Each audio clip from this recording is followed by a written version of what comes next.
quand on a Omar Sy, qui à longueur de journée, qui a été vu aux États-Unis, hein, paix à son âme, lui aussi, hein, il a été vivre là-bas. Paix à son âme, il est pas mort. Mais il est mort pour la France.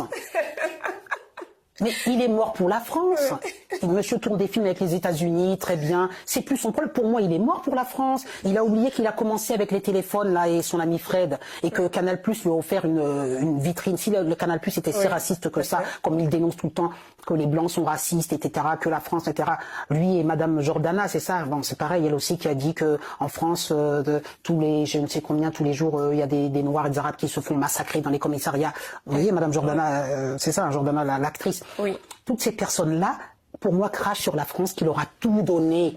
La France a tout donné à Omar Sy. Omar Sy, aujourd'hui, est-ce qu'il jouerait dans Jurassic Park et dans tous les grands films dans lesquels, s'il n'y avait pas eu tout simplement la France, l'école française qui lui donne ça, et le Canal+ qui lui donne cette porte-là. Pourquoi aujourd'hui arriver avec ce discours indigéniste et en permanence rappeler que la France, pays, etc. Donc moi, aujourd'hui, je suis écœuré en fait de voir ça. Moi, en tant que noir, justement, si je devais dire machin, ben j'ai honte d'Omar Sy, j'ai honte de ce genre de discours. Sois fier de ce que la France t'a donné. Et représente-la fièrement à l'étranger plutôt que de la fustiger en permanence. Comme Ramayad aussi, qui est parti aux États-Unis puis qui d'un seul coup est rentré dans ce discours wokiste, etc. Ça m'écœure. Donc moi, effectivement, je me détache de ces personnalités-là. Je veux plus, en fait, je me considère absolument que je dis mort pour la France. Pour moi, Omar Sy est mort pour la France. C'est un grand acteur, hein, il n'y a pas de souci. Il a réussi, mais il n'a plus rien à voir et il ne se sent pas français. Oui. Voilà. Donc pourquoi? Il y a quelque chose qui a été raté du point de vue de l'assimilation. D'accord. Et c'est donc la responsabilité des personnalités politiques, de l'État, du système. À qui on doit imputer cette responsabilité? C'est de la lâcheté politique. On n'exige plus rien. C'est comme à l'école. On n'exige pas des gens qui sont en France d'aimer la France, tout simplement. Ça se mérite une nationalité. Moi, moi, je suis né avec, hein, je suis né français et compagnie. Mais si je n'étais pas français, la chance d'être en France et d'évoluer, à un moment donné, il faut lui rendre ça. Il faut aimer la France. Vous avez vraiment l'impression que il aime la France, Omar Sy?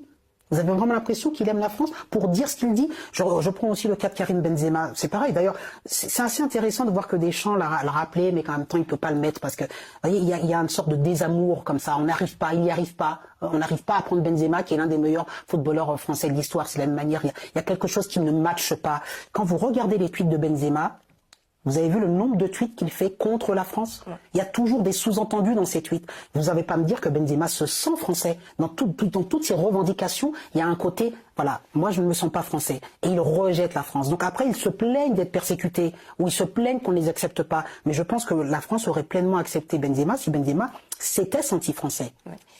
Et pour en revenir justement j'ai eu un invité précédent qui n'a pas manqué de m'expliquer. Bien évidemment, je préfère préciser qu'il a bien dit que la discrimination positive nuisait complètement à tout ce qui pouvait être minorité, mais il a quand même dit que quand on avait des origines, c'était difficile de trouver un travail en France. Est-ce que vous partagez finalement ce point de vue-là? Alors, c'est une très bonne question. J'ai eu souvent des réflexions comme ça de la part de personnes qui étaient noires de peau comme moi, en me disant, tu sais, pour nous c'est compliqué, il faut ceci, cela. J'apprécie pas ce discours. Je suis pas pour la discrimination positive, je vais vous dire pourquoi. Parce qu'il entretient une idéologie victimaire. J'ai pas répondu à cette personne. Je me rappelle, c'était dans une réunion où on était dans un dîner et c'était au thème de l'Afrique, etc. Et j'étais très content d'être là. Donc il y avait que des personnes d'origine africaine. Enfin, c'est une anecdote que je raconte. Hein. Et il me disait, ah oui, j'entends que tu voudrais monter une affaire là, etc. Eh bien voilà, je vais te faire rentrer dans un truc parce que tu sais que pour nous, on pourra jamais acheter ici. Ils nous acceptent pas. Donc voilà, on est en tant que communautaire. Nous, on a des plans. Si tu veux, tu rentres dans notre communauté et on va pouvoir te faire acquérir, enfin, en tout cas, te faciliter pour. J'ai pas répondu, j'ai dit oui, je voulais pas le contrarier, mais il connaissait pas ma vie, et s'il connaissait ma vie, il saurait que je suis propriétaire d'un centre médical de 240 mètres carrés à Paris, que je l'ai acheté, que j'ai pu le faire. Et pourquoi? Parce que dans mon logiciel, je vous dis, je ne me vois pas noir. Donc si vous vous voyez noir, et si vous mettez ça en avant, effectivement, dans le reflet, on va vous renvoyer ça. Ouais. Moi aujourd'hui, je veux surtout pas de discrimination positive. Oh là là, surtout pas. Ça voudrait dire qu'on mettrait. D'ailleurs, Christine Kelly en a parlé récemment sur CNews. Hein, il y a eu un truc au sujet de la discrimination positive de la ministre de la Culture, oui, qui veut embaucher sous le